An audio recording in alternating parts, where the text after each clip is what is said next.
আসসালামু আলাইকুম ওয়া রাহমাতুল্লাহি ওয়া বারাকাতুহু। ওয়া আলাইকুম আসসালাম। ইন্নাল হামদালিল্লাহ নাহমাদুহু ওয়া নুসাল্লি আলা রাসূলিল কারীম, আম্মা বাদ। আল্লাহ পাকের নিকট লাখ কোটি শুকরিয়া যে মহান আল্লাহ তাআলা আমাদেরকে পবিত্র শুক্রবার জুমার নামাজ আদায় করার জন্য মসজিদে আসার মতো তৌফিক দান করেছেন। এই জন্য মহান আল্লাহর নিকট শুকরিয়া আদায় করি, আলহামদুলিল্লাহ। আলহামদুলিল্লাহ। আজ পবিত্র শাবান মাসের দ্বিতীয় শুক্রবার 10 তারিখ। এই শাবান মাসে একটি গুরুত্বপূর্ণ রজনী আছে যার নাম লাইলাতুল বারাত, যা আগামী মঙ্গলবার দিবাগত রাত। শাবান মাসের গুরুত্ব অনেক বেশি। এই মাস সম্পর্কে রাসূলুল্লাহ সাল্লাল্লাহু আলাইহি সাল্লাম বলেন, রজব হলো আল্লাহর মাস, শাবান হলো আমার মাস, আর রমজান হলো আমার উম্মতের মাস। এটা তিরমিজির হাদিস। এই হাদিস মোতাবেক এই শাবান মাস হলো আল্লাহ রাসূলের মাস। আম্মা জান আয়েশা রাদিয়াল্লাহু তাআলা আনহা বলেন, আমি রাসূলুল্লাহ সাল্লাল্লাহু আলাইহি সাল্লামকে রমজান ছাড়া অন্য কোনো মাসে পূর্ণ মাস রোজা রাখতে দেখি। আমি তাকে রমজান ছাড়া শাবান মাস অপেক্ষা অধিক রোজা আর রাখতে অন্য কোনো মাসে দেখি। এটা সহিহ বুখারী 1969 নম্বর হাদিস। তাহলে এই শাবান মাসে আল্লাহ রাসূল একাধারে রোজা রাখতেন। রমজান ছাড়া এই মাসটার মধ্যে তিনি সবচেয়ে বেশি রোজা রাখতেন। কারণ রমজান মাসে সবগুলো রোজা রাখা, প্রতিটা দিন রমজান মাসে প্রত্যেকটা দিন রোজা রাখা ফরজ। রমজান ছাড়া বাকি 11 মাসের মধ্যে এই শাবান মাসে সবচেয়ে বেশি রোজা রাখতেন। উসামা বিন যায়েদ রাদিয়াল্লাহু তাআলা আনহু বলেন, নবী করিম সাল্লাল্লাহু আলাইহি সাল্লাম রমজান ছাড়া শাবান মাসে যত রোজা রাখতেন অন্য কোনো মাসে এত রোজা রাখতেন না। অর্থাৎ রমজান ছাড়া যে মাসগুলোর মধ্যে রোজা রাখতেন সবচেয়ে বেশি কোন মাস, সেটা ছিল শাবান। উম্মে সালামা রাদিয়াল্লাহু তাআলা আনহা থেকে বর্ণিত, তিনি বলেন, আমি নবী করিম সাল্লাল্লাহু আলাইহি সাল্লামকে শাবান ও রমজান মাস ছাড়া অন্য কোনো 2 মাসে একাধারে রোজা রাখতে দেখি। সুনানে আবু দাউদের 2336 নম্বর হাদিস। আল্লাহ রাসূল প্রতি মাসে রোজা রাখতেন, বিশেষ করে সোমবার, বৃহস্পতিবার, আইয়ামে বীজের নফল রোজা 13, 14, 15, এরকম বিভিন্ন রোজা আল্লাহ রাসূল রাখতেন। কিন্তু একমাত্র শাবান আর রমজান মাসে একাধারে রোজা রাখতেন। নবী করিম সাল্লাল্লাহু আলাইহি সাল্লাম বলেন, শাবান হলো রজব ও রমজানের মধ্যবর্তী একটি মাস। এই মাস সম্পর্কে, এর গুরুত্ব ও তাৎপর্য সম্পর্কে মানুষ গাফেল থাকে। শাবান হলো এমন এক মাস যেই মাসে মহান রব্বুল আলামিনের কাছে বান্দার আমলনামা পেশ করা হয়, বান্দার আমল পেশ করা হয়। আমি চাই রোজাদার অবস্থায় আমার আমলগুলো আল্লাহর দরবারে পেশ করা হয়। মুসনাদে আহমদের 21753, সুনানে নাসাই 2357 নম্বর হাদিস। অর্থাৎ বান্দার আমলগুলো বাৎসরিক আল্লাহর কাছে উপস্থাপন করা হয় কোন মাসে? শাবান মাসে। আর এই মাসে যদি আমরা রোজা রাখি তাহলে আমার আমলটা যাবে রোজা অবস্থায়। আর রজব হইতে যে দোয়াটা উনি শুরু করতেন, এই শাবান ব্যাখ্য সেই দোয়াটা আল্লাহ রাসূল চালু রাখতেন। কি বলতেন? আল্লাহুম্মা বারিক লানা ফি রজব ওয়া শাবান ওয়া বাল্লিগনা রমাদান। অর্থাৎ, হে আল্লাহ, রজব ও শাবান আমাদের জন্য বরকতময় করুন, রমজান আমাদের নসিব করুন। মুসনাদে আহমদের এই হাদিসটা আমরা রজব মাসে এই দোয়াটা পাঠ করছি, শাবান মাসেও এই দোয়াটা আমাদের পাঠ করতে হবে। নফল রোজা রাখার উত্তম সময় হল সোমবার, বৃহস্পতিবার। প্রিয় নবী সাল্লাল্লাহু আলাইহি সাল্লাম 3টা আমল কখনো পরিত্যাগ করতেন না। 3টা আমল তিনি পরিত্যাগ করতেন না, যদিও সেটা ফরজ না, কিন্তু উনি কখনোই পরিত্যাগ করতেন না। কোনটা কোনটা? 1 নাম্বার তাহাজ্জুদের নামাজ, 2 নাম্বার প্রতি মাসে 13, 14, 15 আইয়ামে বীজের নফল রোজা, এবং রমজানের শেষ 10 দিন ইতিকাফ।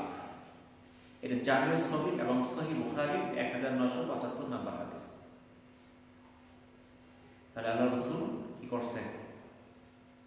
3টা জিনিস সবসময় চালু রাখছেন, এই আমলগুলো ত্যাগ করেন নাই। এর 1 নাম্বার হচ্ছে তাহাজ্জুদ নামাজ। প্রতি মাসে 13, 14, 15 আইয়ামের দিনের নফল রোজা। আমরা দেখা যায় শবে বরাতে রোজা রাখি, কেউ বলে একটা বেশি রাখুন যাব। শবে বরাতে আলাদা কোনো রোজা নাই। রোজা হলো আইয়ামের দিনের নফল রোজা 13, 14, 15। এই রোজাগুলো আল্লাহ রাসূল কখনোই ত্যাগ করেন নাই। 3টা রোজা রাখতে হবে এবং রমজানের শেষ 10 দিন ইতিকাফ অত্যন্ত গুরুত্বপূর্ণ আমল। আমাদের জীবন থেকে অনেকগুলো রমজান চলে গেল, কিন্তু আমাদের মধ্যে কে আছে যে এই রমজান মাসের শেষ 10 দিন ইতিকাফ করছে? এরকম লোকের সংখ্যা খুবই কম। আমরা যদিও আমাদের সময়টা আমরা বাইরে কাটাইতেছি, কিন্তু শেষ 10টা দিন ইতিকাফ করা আমাদের পক্ষে সম্ভব হয় না। কিন্তু আল্লাহ রাসূল কখনো এটা ত্যাগ করেন নাই। রমজান মাসে একটা বিশেষ আমল হচ্ছে যে রমজান মাসের আগেই শাবান মাসের তারিখের হিসাব রাখা। এটা একটা সুন্নত আমল। নবী করিম সাল্লাল্লাহু আলাইহি সাল্লাম বলেন, তোমরা রমজানের জন্য শাবানের চাঁদের হিসাব রাখো। চাঁদের 29 ও 30 তারিখ আমরা চাঁদ দেখার চেষ্টা করি। এই চন্দ্র মাসের হিসাব রাখা এটা কিন্তু ফরজে কিফায়া। চাঁদের মাসের হিসাব রাখা এটা ফরজ। কি ধরনের ফরজ? ফরজে কিফায়া।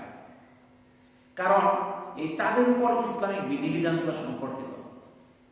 রোজা রাখি চাঁদ দেখা, ঈদ করি চাঁদ দেখা, চাঁদের অনেক গুরুত্ব, ইসলামিক বিধিবিধান এর সঙ্গে সম্পর্কিত। এই জন্য এটা হিসাব রাখা এটা ফরজে কিফায়া। লাইলাতুল বারাত, যার অর্থ হচ্ছে মুক্তির রাত। আবার ফার্সিতে শবে বরাত, এর অর্থ হল ভাগ্য রজনী। আরবিতে লাইলাতুল বারাত অর্থ হচ্ছে মুক্তির রাত। আমরা অনেকেই এই রাত্রের নামকরণে আমরা ত্রুটি করে থাকি, ভুল করে থাকি। এটা মুক্তির রাত। এটা শাবানের মধ্য রজনী। শাবান মাসের ফজিলত সম্পর্কে নবী করিম সাল্লাল্লাহু আলাইহি সাল্লাম বলেন, আল্লাহ তাআলা অর্ধ শাবানের রাত্রে সৃষ্টির দিকে রহমতের দৃষ্টি দেন। অতঃপর তিনি তার সকল সৃষ্টিকে ক্ষমা করে দেন, কেবল শিরককারী এবং বিদ্বেষ পোষণকারী ব্যতীত। এই 2 শ্রেণীকে ক্ষমা করেন না। এটা সহিহ ইবনে হিব্বানের 5665 নাম্বার হাদিস। শুআবুল ঈমান, বাইহাকী সহ বিভিন্ন হাদিসের গ্রন্থে এই হাদিসটা এসেছে। এই হাদিসটি নির্ভরযোগ্য এবং আমলযোগ্য। ইমাম ইবনে হিব্বান, ইমাম জাকিরুল্লাহ মুনজিরি, জাইনুদ্দিন ইরাকি প্রমুখ হাদিস বিশারদগণ এই হাদিসটাকে গ্রহণযোগ্য, নির্ভরযোগ্য বলে অভিমত প্রকাশ করেছেন। আম্মা জান আয়েশা রাদিয়াল্লাহু তাআলা আনহা বলেন, এক রাতে আমি রাসূল সাল্লাল্লাহু আলাইহি সাল্লামকে বিছানায় পেলাম না। তাকে খোঁজার জন্য বের হলাম। তখন দেখতে পেলাম তিনি জান্নাতুল বাকিতে আছেন। জান্নাতুল বাকি একটা কবরস্থান, মসজিদে নববীর পাশেই অবস্থিত, একদম কাছে। 2-3 মিনিটে হেঁটে যাওয়া যায়, এত কাছে। তো আল্লাহ রাসূল সেই জান্নাতুল বাকিতে গেলেন। আল্লাহ রাসূল যখন উনি গিয়েছেন, আম্মা জান আয়েশা রাদিয়াল্লাহু তাআলা আনহা তার পিছু পিছু গেলেন। আম্মা জান আয়েশা রাদিয়াল্লাহু তাআলা আনহাকে দেখে রাসূল সাল্লাল্লাহু আলাইহি সাল্লাম বলেন, তুমি কি এই আশঙ্কা করছো যে আল্লাহ এবং তার রাসূল তোমার প্রতি অবিচার করছেন? আমি বললাম, হে আল্লাহ রাসূল, আমি ধারণা করেছিলাম আপনি আপনার অন্য স্ত্রীর ঘরে তাশরীফ এনেছেন। রাসূল সাল্লাল্লাহু আলাইহি সাল্লাম বললেন, শাবানের 15 তারিখ রাতে আল্লাহ তাআলা দুনিয়ার আসমানে অবতরণ করেন এবং বনু কালব গোত্রের ভেড়ার পশমের চেয়েও অধিক সংখ্যক লোককে মাফ করেন। সুবহানাল্লাহ। এটা তিরমিজি 156 নম্বর হাদিস। হযরত আলা ইবনে হারিস রাহিমাহুল্লাহ থেকে বর্ণিত, হযরত আয়েশা রাদিয়াল্লাহু তাআলা আনহা বলেন, একবার রাসূল সাল্লাল্লাহু আলাইহি সাল্লাম নামাজে দাঁড়ান এবং এত দীর্ঘ সিজদা করেন যে আমার ধারণা হয় তিনি হয়তো মৃত্যুবরণ করেছেন। আমি তখন তার বৃদ্ধাঙ্গুলিতে নাড়া দিলাম। তখন তার বৃদ্ধাঙ্গুলি নড়ল। যখন তিনি সিজদা শেষে উঠলেন এবং নামাজ শেষ করলেন, তখন আমাকে বললেন, হে আয়েশা বা হে হুমায়রা, তোমার কি এই আশঙ্কা হয়েছে যে আল্লাহ তার রাসূল তোমার হক নষ্ট করবেন? আমি বললাম, তা নয় ইয়া রাসূলুল্লাহ, আপনার দীর্ঘ সিজদা দেখে আমার আশঙ্কা হয়েছিল আপনি মৃত্যুবরণ করেছেন কিনা? নবীজি সাল্লাল্লাহু আলাইহি সাল্লাম জিজ্ঞাসা করেন, তুমি কি জানো এটা কোন রাত? আমি বললাম, আল্লাহ তার রাসূল তিনিই ভালো জানেন। রাসূল সাল্লাল্লাহু আলাইহি সাল্লাম বললেন, এটা হলো অর্ধ শাবানের রাত। আল্লাহ তাআলা অর্ধ শাবানে তার বান্দাদের প্রতি নজর দেন এবং ক্ষমা প্রার্থনাকারীদের ক্ষমা করেন এবং অনুগ্রহ প্রার্থীদের প্রতি অনুগ্রহ করেন এবং বিদ্বেষ পোষণকারীদের ছেড়ে দেন তাদের অবস্থানে। বাইহাকির একটা হাদিস। এটা এমন এক রাত যে রাত্রিতে আল্লাহ তাআলা বান্দাদের প্রতি রহমতের দৃষ্টিতে তাকান। যারা ক্ষমা চান, ক্ষমা প্রার্থনা করে যারা, তাদেরকে আল্লাহ মাফ করে দেন। যারা আল্লাহর কাছে অনুগ্রহ চায় তাদেরকে আল্লাহ মাফ করে দেন। কিন্তু আমাদের তো ক্ষমা চাওয়ার সময় নেই। আমাদের সময় চলে যায় চার দোকানে আড্ডা দিতে, মোবাইলের মধ্যে বিভিন্ন কাজে আমাদের সময় চলে যায়, কিন্তু আল্লাহর কাছে ক্ষমা চাওয়ার সময় নেই। অনুগ্রহ চাওয়া, আমার কি দরকার আল্লাহর কাছে চাই, যদি চাই আল্লাহ তাআলা দান করবেন। আর যারা বিদ্বেষ পোষণ করে, হিংসা করে, তাদেরকে বাদ দিয়ে দাও। হযরত আবু মুসা আশআরী রাদিয়াল্লাহু তাআলা থেকে বর্ণিত, রাসূলুল্লাহ সাল্লাল্লাহু আলাইহি সাল্লাম বলেন, শাবানের রাত্রে আল্লাহ তাআলা মধ্য শাবানের রাত্রে আত্মপ্রকাশ করেন এবং মুশরিক হিংসুক ব্যতীত তার সৃষ্টির সবাইকে ক্ষমা করেন। তার দুইটা শ্রেণীকে ক্ষমা করেন না। কারা কারা? দুইটা শ্রেণী। এক হলো মুশরিক, যারা শিরক করে, আরেকটা হলো যারা হিংসা করে। এই দুইটা ব্যতীত ছাড়া সকলকেই আল্লাহ তাআলা মাফ করে দেন। এটা ইবনে মাজার হাদিস। তাহলে এই যে শাবানের রাত্রটা 14 তারিখ মধ্য রজনী, আল্লাহ তাআলা সকল বান্দাকে মাফ করবে, দুইটা দল ছাড়া। সেই দুইটা দল কারা আমাদের তো জানার দরকার আছে। তার দুইটা দল মাফ পাবে না। একটা হলো শিরক করে যারা, আল্লাহর সঙ্গে শিরক করে, মুশরিক। 2 নাম্বার হিংসা করে। আজকে তো আমাদের হিংসায় পেট ভরা, একজন একজনকে দেখতে পারে না, কথায় হিংসা, কাজে হিংসা, হিংসার শেষ নাই। তাহলে যারা হিংসা করবে, মানুষের সঙ্গে বিদ্বেষ পোষণ করবে, তাদেরকে আল্লাহ রাসূল বলে দিলেন তাদেরকে মহান আল্লাহ তাআলা মাফ করবেন। তো এই শাবানের রাত্রিটা, এটা আমরা ইবাদত না করে, আমাদের মধ্যে কিছু মানুষ আছে এরা বিভিন্ন অপকর্মে জড়ায় যায়।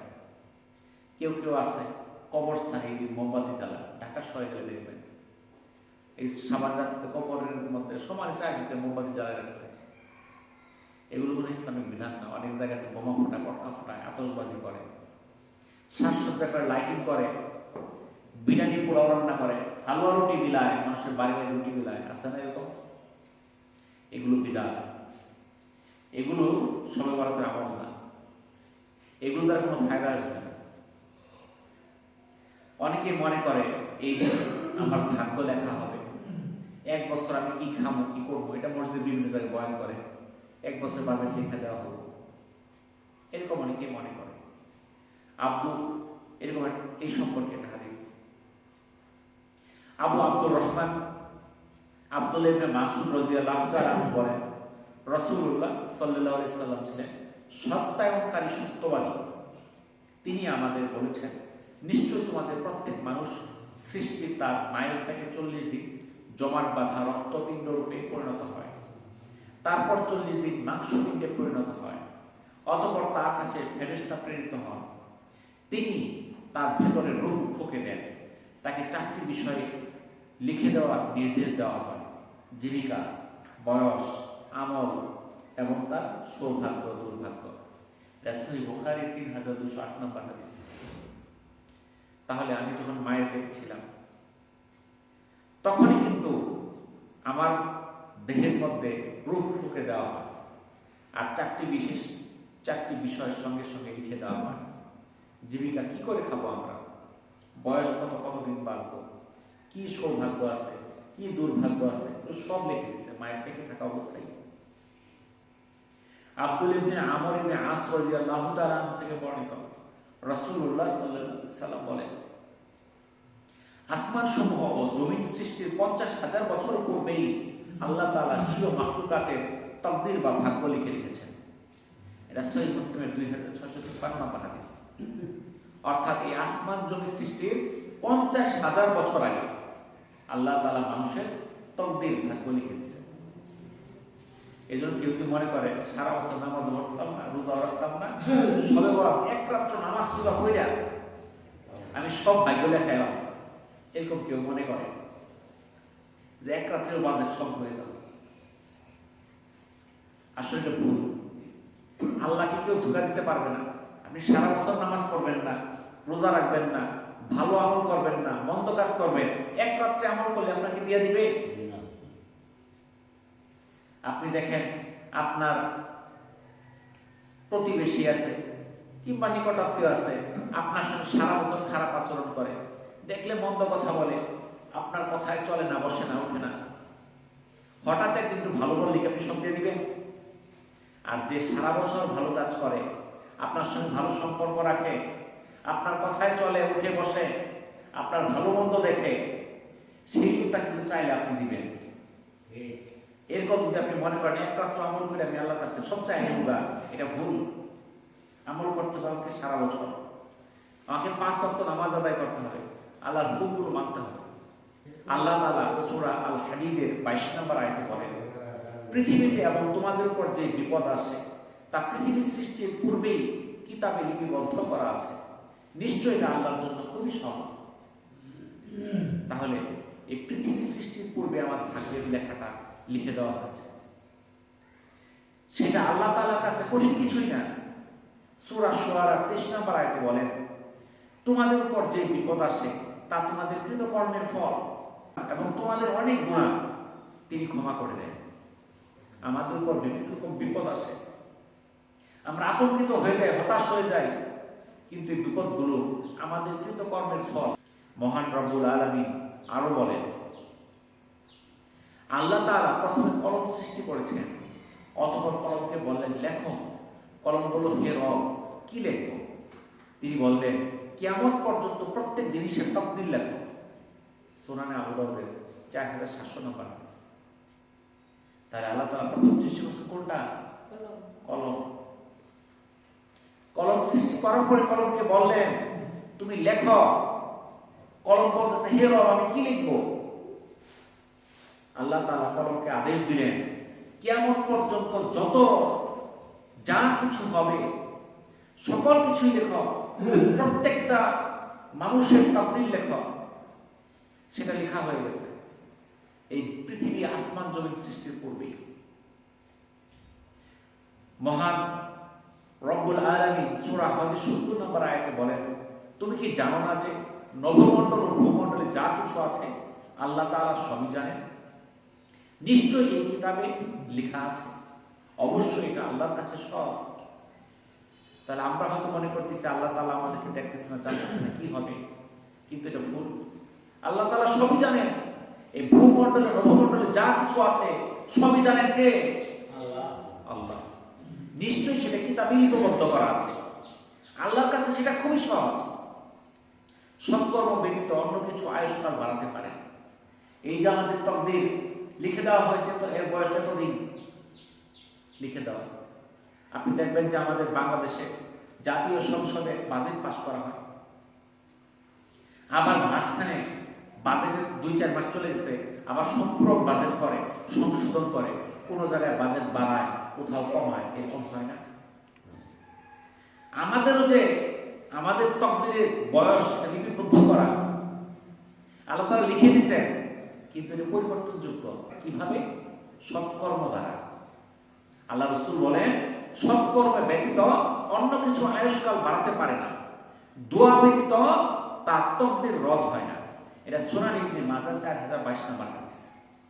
তার আয়ুষ্কালও পরিবর্তন হতে পারে, আপনার তাকদীরও পরিবর্তন হতে পারে।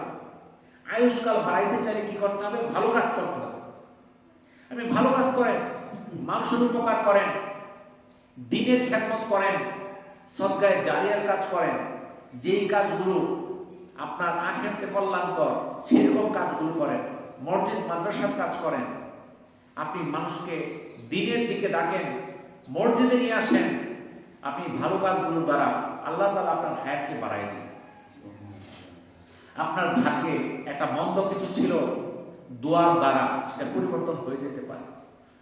আল্লাহর কাছে কান্নাকাটি করেন, আল্লাহর কাছে চান, আপনার ভাগ্যকে পরিবর্তন করে দিবে। নবী করিম সাল্লাল্লাহু আলাইহি সাল্লাম বলেন, যে ব্যক্তি পছন্দ করে যে তার রুজি প্রশস্ত হোক এবং আয়ুষ্কাল বৃদ্ধি হোক, সে যেন আত্মীয়তা বজায় রাখে। সহিহ বুখারী ও মুসলিমের হাদিস।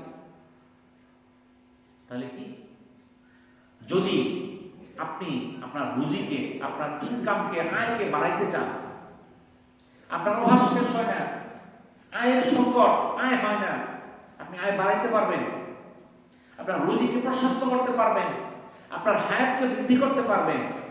কিসের মাধ্যমে? আত্মীয়তার সম্পর্ক রাখার মাধ্যমে। তো এই যে শাবান মাস চলতেছে, আজকে 10 তারিখ, 10 দিন তো গেল গা। এই যে সুযোগপূর্ণ মাস চলে যেতেছে, আমাদের দায়িত্বটা কি এই মাসে? এই মাসে কি আমাদের আমল নাই? শাবান মাসে তো আমল আছে, গুরুত্বপূর্ণ আমল, আমাদের জানা দরকার। এখন আমাদের সামনে যে সময়টা আছে, এর মধ্যে আমরা যে যে আমলগুলো করব, 1 নাম্বার, সামনে সোম, মঙ্গল, বুধ, এই 3টা দিন আমরা সবাই রোজা রাখার চেষ্টা করি। কি বার? সোম, মঙ্গল, বুধ, আজকে শুক্রবার, শনি, রবি, রবিবারে রাত্রে সেরে খেতে হবে। রবিবার রাত্রে সেরে খেলে সোম, মঙ্গল, বুধ, এই 3টা রোজা আপনারা রাখার চেষ্টা করেন। আপনার বাড়িতে যায় বলে দেন, আপনার কথা আর যদি রাখে আপনার সব হবে। আপনি রাখতে পারছেন না, আপনার বাড়িতে কেউ রাখছে, আপনার কথা আপনি সব পাবেন। আপনি জানাই দেন যে আগামী সোম, মঙ্গল, বুধ আইএম বীজের নফল রোজা। এর মধ্যেই নিস্তবিন শাবান, শাবানের মধ্য রজনী।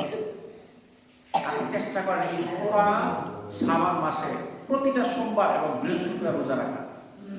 প্রত্যেকটা রাত্রিতে শেষ রাত্রে উঠেন, ফজর নামাজে আগে উঠেন, তাহাজ্জুদ আদায় করেন, তারপর তাহাজ্জুদ শেষ করে আপনি ফজর পড়ে তারপরে ঘুমান। তাহলে এই যে শাবান একটা মাস, এই মাসের মধ্যে আল্লাহ রাসূল আমাদের যে সুসংবাদটা দিলেন, আল্লাহ তাআলা সকল বান্দাকে মাফ করে দিবে 2টা শ্রেণী ছাড়া। 1 নাম্বার শিরক, 2 নাম্বার হিংসা। শিরক জিনিসটা কি, এটা আমাদের জানতে হবে।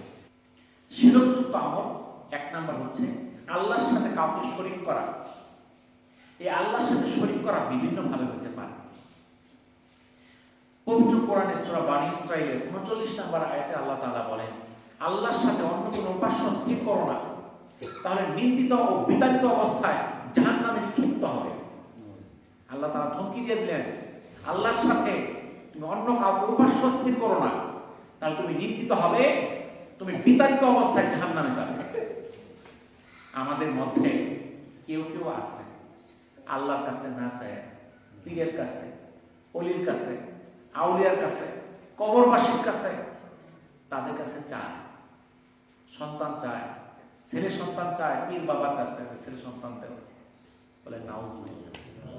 কোন মানুষের কাছে কোনো কিছু চাওয়া যাবে না, কোন মানুষের কাছে চাওয়া যাবে না, চাইতে হবে কার কাছে? আল্লাহর কাছে। কেউ যদি মনে করে ছেলে সন্তান দেওয়ার মালিক হইল পীর, অলি, আউলিয়া, কবরবাসী, তাহলে শিরক করলো, তার ঠিকানা হবে জাহান্নাম। তাহলে মৃত ব্যক্তির কাছে কোনো কিছু চাওয়া যাবে না। আপনি জীবিত ব্যক্তির কাছে চাইলে কিছু পাবেন, মৃত ব্যক্তির কাছে কিছু পাবেন না। আমি যদি আপনাকে বলি যে আমার কিছু দরকার, খাবার দরকার, আপনি আমাকে কম বেশি কিছু দিবেন, কিছু টাকা চাইলাম, দিলেন, কিছু দিতে পারবেন। মৃত ব্যক্তির কাছে তুমি একটা পয়সা চাই, দিতে পারবে? অবস্থা সাথে চিৎকার করেন, আমার 1 গ্লাস পানি দিতে পারবো? লাভ নাই। কারণ যিনি মারা গেছেন তার কোনো ভালো করার, মন্দ করার কোনো ক্ষমতা নাই। মহান রব্বুল আলামিন বলেন সূরা মাইদার 76 নম্বর আয়াতে, হে নবী, আপনি বলে দিন, তোমরা কি আল্লাহ ব্যতীত এমন বস্তুর ইবাদত করো যে তোমাদের উপকার ও অপকার কিছুই করতে পারে না? অথচ আল্লাহ সব শুনেন এবং সব জানেন। আমরা এমন কিছু কাছে চাই, তাদের কাছে আমরা যে এমন কিছু প্রার্থনা করি, তার কোনো ক্ষমতা নাই, তার ভালো করার ক্ষমতা নাই, তার মন্দ করার ক্ষমতা নাই। তার এই জন্য শিরক। আল্লাহ তাআলা বলেন, হে নবী, আপনি বলে দিন, আমি আমার নিজের কল্যাণ সাধনের এবং অকল্যাণ সাধনের মালিক নই, কিন্তু আল্লাহ যা চান। এটা সূরা আরাফের 188 নম্বর আয়াত। আপনি পবিত্র কোরআন খুলেন, সূরা আরাফের 188 নম্বর আয়াতের অর্থটা দেখেন কি বলছে। আল্লাহ তাআলা বলতেছে কাকে? আল্লাহ রাসূলকে বলতেছে, হে নবী আপনি বলে দিন আমি আমার নিজের কল্যাণ সাধনের বা অকল্যাণ সাধনের মালিক না। অর্থাৎ নিজের ভালো মন্দটা সাধন ক্ষমতা আল্লাহ রাসূলের কাছে নাই। কার কাছে আছে? আল্লাহর কাছে আছে। তাহলে আল্লাহ রাসূল যদি না থাকে, আল্লাহ রাসূলের কাছে যদি সেই ক্ষমতা না থাকে, আমি যদি মনে করি পীরের কাছে সেই ক্ষমতা আছে, তাহলে তো আপনি তাকে রাসূলের চেয়ে অধিক বড় বানাই ফেললেন। বলেন নাউজুবিল্লাহ। তাহলে পবিত্র কোরআনে আল্লাহ তাআলা বলল আল্লাহ রাসূলের নিজের কোনো ক্ষমতা নাই ভালো করার মন্দ করার। আমি যা চাই তা ছাড়া, আল্লাহ যা চান সেটাই হবে। আর আমরা আল্লাহর কাছে না চাইয়া আমরা পীর ওলি বাবা এদের কাছে করি। নিজে বাপের একটা মোরগ খাওয়াইতে পারি না, ওই পীর বাবার জন্য মোরগটা নিয়ে যাই। আল্লাহ তাআলা বলেন, হে নবী বলুন তবে কি তোমরা আল্লাহ ব্যতীত এমন অভিভাবক স্থির করেছ যারা ভালো ও মন্দের মালিক নয়? সূরা রাদের 16 নম্বর আয়াতের অর্থ। তাহলে আমরা এমন অভিভাবক বানাইছি যার ভালো করার ক্ষমতা নাই, মন্দ করার ক্ষমতা নাই। আল্লাহ তাআলা মাত্র বলেন, আল্লাহ যদি তোমাকে কোনো কষ্ট দেন তবে তিনি ব্যতীত তা অপসারণকারী কেউ নাই। পক্ষান্তরে তিনি যদি তোমার মঙ্গল করেন তবে তিনি সবকিছুর উপর ক্ষমতাবান, তিনি তার বান্দার উপর পরাক্রমশালী পরাক্রান্ত। সূরা আনআমের 17 এবং 18 নম্বর আয়াতের অর্থ। তা তো পবিত্র কোরআনে বলে দিলেন আল্লাহ স্পষ্ট যে আল্লাহ যদি আমাকে কষ্ট দেয় তা অপসারণ করার ক্ষমতা কোনো ব্যক্তির নাই। আর যে আল্লাহ তাআলা আমার ভালো করেন, দুনিয়ার সমস্ত মানুষ আমার বন্ধ করতে পারবে না। কেন? আল্লাহ সকল কিছুর উপর ক্ষমতাবান, তিনি বান্দার উপর পরাক্রান্ত। মহান রাব্বুল আলামিন আরো বলেন, আপনি মৃতদের ডাক শুনতে পারবেন না এবং বধিরকেও না যখন তারা পৃষ্ঠ প্রদর্শন করে চলে যায়। সূরা নামলের 27 নম্বর আয়াত। মহান রাব্বুল আলামিন সূরা ফাতিরের 13 থেকে 14 নম্বর আয়াতে বলেন, তার পরিবর্তে তোমরা যাদেরকে ডাকো তারা তুচ্ছ খেজুর আঁটির সমতুল্যও নয়, তারা তুচ্ছ খেজুর আঁটির অধিকারীও নয়। তোমরা তাদেরকে ডাকলে তারা তোমাদের সেই ডাক শুনতে পাবে না, শুনলেও তোমাদের ডাকে সাড়া দেয় না। কিয়ামতের দিন তারা তোমাদের শিরক অস্বীকার করবে। বস্তুত আল্লাহর ন্যায় তোমাকে কেউ অবহিত করতে পারবে না। তাহলে সূরা ফাতিরের 13 এবং 14 নম্বর আয়াতে আল্লাহ তাআলা জানাই দিলেন। হযরত শাহজালাল রাহিমাহুল্লাহ, শাহ পরান রাহিমাহুল্লাহ, তারা আমাদের দেশে ইসলামে কি করছে? দাওয়াত দিছে, তারা ভালো কাজ করছে। কিন্তু তারা ভুলে যায় নাই আমি মরে গেলে তোমরা আমার কবরের কাছে এসাইও, মোমবাতি জ্বালাইও, আগরবাতি জ্বালাইও, সিন্নি দিও, গরু জবাই করো, ছাগল জবাই করে বলছে? এটা বলে নাই। তারা দ্বীনের দাওয়াত দিছে, মানুষ ইসলামের দাওয়াত দিছে, ভালো কাজ করছে। তাহলে আমরা ওই কাজ না করিয়া আমরা বিদআতের মধ্যে জড়াইছি, সিন্নি দেওয়ার মধ্যে, যায় মানত করার মধ্যে, মাজার যায় মানত করি।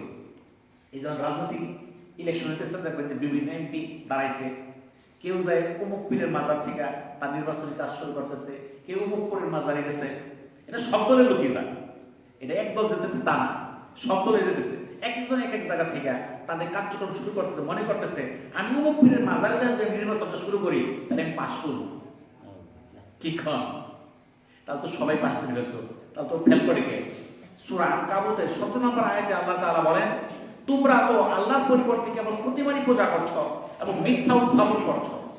তোমরা আল্লাহর পরিবর্তে যাদের ইবাদত করছো তারা তোমাদের রিজিকের মালিক নয়। কাজে আল্লাহর কাছে রিজিক তালাশ করো, তার ইবাদত করো এবং তার কৃতজ্ঞতা প্রকাশ করো এবং তার কাছে তোমরা প্রত্যাবর্তিত হবে। তাহলে যার কাছে যাইতেছি সে কিন্তু ইবাদতের মালিক না, রিজিকের মালিক না।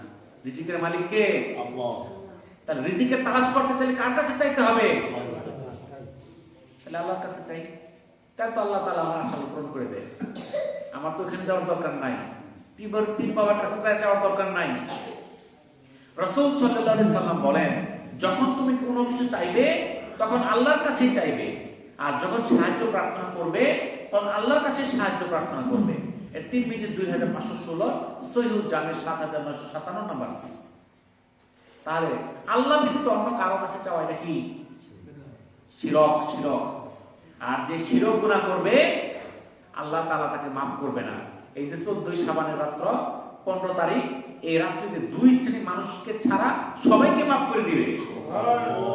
তাদেরকে মাফ করবে না যারা শিরক করে, 2 নাম্বার যারা হিংসা করে। আম্মা জান আয়েশা রাদিয়াল্লাহু তাআলা আনহা থেকে বর্ণিত, রাসূল সাল্লাল্লাহু আলাইহি সাল্লাম বলেন, যে ব্যক্তি আল্লাহর আনুগত্যের কাজে মানত করে সেই জন্য তা পূরণ করার মাধ্যমে তার আনুগত্য করে, আর যে ব্যক্তি আল্লাহর নাফরমানিমূলক কাজে মানত করে সেই জন্য নাফরমানি না করে। এটা সহিহ বুখারী 6696 নম্বর হাদিস। অনেকে মানে বিপদে পড়ে মানে, আমি মাজার একটা মোমবাতি দেবো, একটা ছাগল কোরবানি দেবো, এরকম বিভিন্ন কিছু মানত করে। আম্মা জান আয়েশা রাদিয়াল্লাহু তাআলা আনহা বলতেছেন, যদি ভালো কাজে সে মানত করে তাহলে সেই জন্য তা পূরণ করে, আর যদি নাফরমানিমূলক কাজে মানত করে সেটা পূরণ করা যাবে না। নজর এবং মান্যতের করা ইবাদতের অন্তর্ভুক্ত হবে যদি তা একমাত্র আল্লাহর উদ্দেশ্য হয়। এই যে মান্যত করলে এটা ইবাদত হবে, কি উদ্দেশ্যে? যদি শুধু আপনার আল্লাহর উদ্দেশ্যে সেই মান্যতটা হয়, কোনো ব্যক্তির উদ্দেশ্যে না, কোনো মাজারের উদ্দেশ্যে না, কোনো কবরের উদ্দেশ্যে না, শুধু আল্লাহর রাজি খুশির জন্য। আল্লাহর নামে মান্যত করলে তা পালন করা ওয়াজিব। আল্লাহ ছাড়া অন্য কারো নামে মান্যত করা সেটা শিরক, সেটা হারাম। এরূপ মান্যতে নিয়ত করে থাকলে তা পরিত্যাগ করতে হবে, সেটা আদায় করা যাবে না। তো এই যে কবরের মধ্যে মোমবাতি, আগরবাতি, টাকা পয়সা, গরু, খাসি, মুরগি, এটা দেখবেন যে সবে বরাত রাত্রিতে যেখানে মাজার আছে মানুষ আসতেছে আর সেই কাজগুলো করতেছে, ঠিক আছে? তো এই কাজগুলো যে তারা করতেছে, তাদের যোগ্যতা ক্ষমতা কত বেশি হয়েছে। মহান রব্বুল আলামিনের প্রিয় হাবিব হযরত মুহাম্মদ সাল্লাল্লাহু আলাইহি সাল্লাম, শ্রেষ্ঠ নবী, শ্রেষ্ঠ রাসূল, শ্রেষ্ঠ মানব, তার কবরে তো এগুলো হয় না। ওখানে তো কেউ খাসি গরু নিয়ে যায় না, কেউ তো মোমবাতি আগরবাতি জ্বালায় না। তাহলে আমরা এখানে কেন এই কাজটা করি? ইবনে মাসউদ রাদিয়াল্লাহু তাআলা থেকে বর্ণিত, তিনি বলেন, রাসূল সাল্লাল্লাহু আলাইহি সাল্লাম বলেছেন, যে ব্যক্তি আল্লাহর সাথে কাউকে শরীক করা অবস্থায় মৃত্যুবরণ করে সে জাহান্নামে যাবে। সহিহ বুখারী 4497 নম্বর হাদিস। আবু হুরায়রা রাদিয়াল্লাহু তাআলা থেকে বর্ণিত, তিনি বলেন, রাসূল সাল্লাল্লাহু আলাইহি সাল্লাম বলেছেন, তোমরা 7টি ধ্বংসাত্মক জিনিস নিয়ে বেঁচে থাকো। সাহাবায়ে কেরাম রাদিয়াল্লাহু তাআলা আনহুম জিজ্ঞাসা করলেন, হে আল্লাহর রাসূল, ওই ধ্বংসাত্মক জিনিসগুলো কি? আল্লাহ রাসূল বললেন, 1 নাম্বার আল্লাহর সাথে শিরক করা, 2 নাম্বার জাদু করা, 3 নাম্বার অন্যায়ভাবে কোনো ব্যক্তিকে হত্যা করা, 4 নাম্বার সুদ খাওয়া, 5 নাম্বার ইয়াতীমের ধন সম্পদ ভক্ষণ করা, 6 নাম্বার ধর্ম যুদ্ধকালীন সময়ে পৃষ্ঠ প্রদর্শন করে পলায়ন করা, 7 নাম্বার সতী সাধ্বী মুমিন নারীদের প্রতি মিথ্যা অপবাদ দেওয়া। এটা সহিহ বুখারী 6857 নম্বর হাদিস এবং সহিহ মুসলিমের 79 নম্বর হাদিস। আল্লাহ তাআলা নবী করিম সাল্লাল্লাহু আলাইহি সাল্লামকে শিরক থেকে সতর্কতা অবলম্বন করতে এভাবে বলতেন, যদি তুমি শিরক করো তবে তোমার সমস্ত আমল বাতিল হয়ে যাবে এবং নিশ্চয়ই ক্ষতিগ্রস্তদের অন্তর্ভুক্ত হয়ে যাবে। সূরা জুমারের 65 নম্বর আয়াত। অর্থাৎ যদি আমরা শিরকের মধ্যে ঝুঁকা যাই, যত আমল আছে, নামাজ, রোজা, হজ, যাকাত, যাই কিছু বলেন না কেন, সব বরবাদ হয়ে যাবে, কোনো কিছু এর কাজে দিবে না। তাহলে শিরক এমন কঠিন একটা গুনার কাজ। তাহলে এই শিরক থেকে বাঁচতে চাইলে আমাদের 1 নাম্বার, আল্লাহ ব্যতীত কারো কাছে সিজদা করা যাবে না। আল্লাহ ব্যতীত পীর হোক, বাবা হোক, স্বামী হোক, স্ত্রী হোক, কারো কাছে যায় সিজদা করা যাবে না। গায়রুল্লাহর কাছে, আল্লাহ ব্যতীত অন্য কারো কাছে আশ্রয় চাওয়া যাবে না, তার কাছে কোনো সাহায্য চাওয়া যাবে না। গায়রুল্লাহ বা আল্লাহ ব্যতীত কারো নামে জিকির করা যাবে না। খাজা বাবা, ইয়া আলী, গাউসুল আজম, এরকম বইলা বিভিন্ন জিকির করা যাবে না।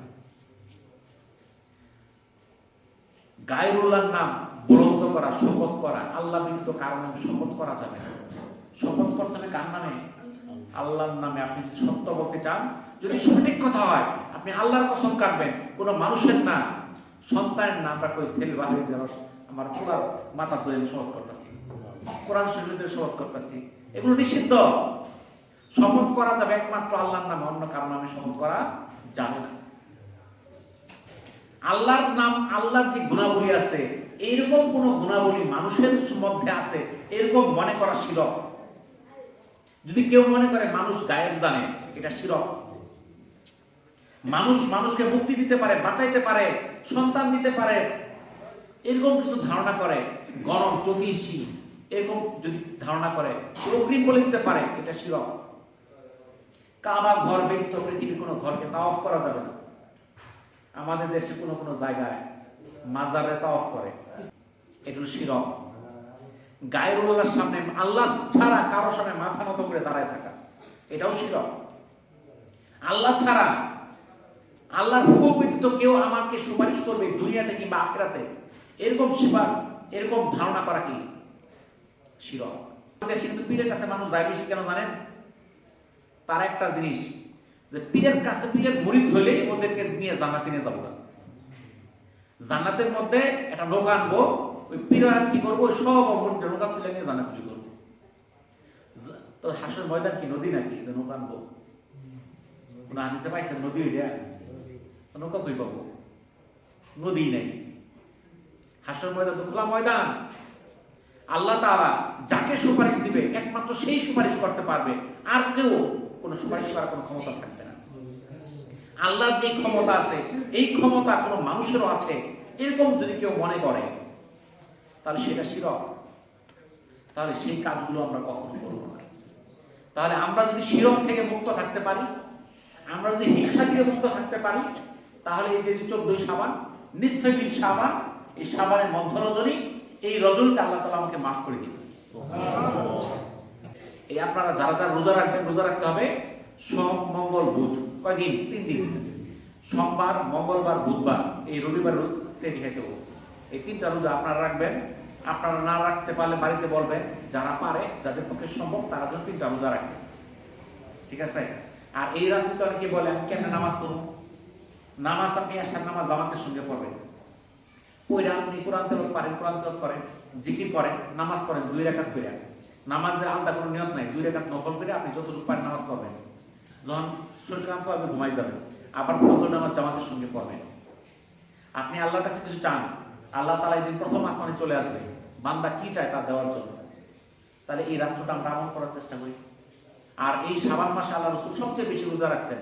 আমরা বাকি যে কয়েকটা দিন আছে, প্রত্যেক সোমবার, বৃহস্পতিবার রোজা রাখার চেষ্টা করি। প্রত্যেকটা রাত্র তাহাজ্জুদ আদায় করার চেষ্টা করি। এই শাবান মাস অনেক ফজিলতের মাস। আমরা জানি না দেখা আমরা নাক ডাকিয়ে ঘুম পারি। আমরা চেষ্টা করি এই শাবান মাসটা আমরা আমল করার জন্য। তো যাই হোক, আমরা যে আলোচনাগুলো করলাম, আল্লাহ তাআলা আমাদেরকে আমল করার তৌফিক দান করুন। আমিন। ওয়া আখিরু দাওয়ানা আলহামদুলিল্লাহি রাব্বিল আলামিন। আসসালামু আলাইকুম ওয়া রাহমাতুল্লাহি ওয়া বারাকাতুহু।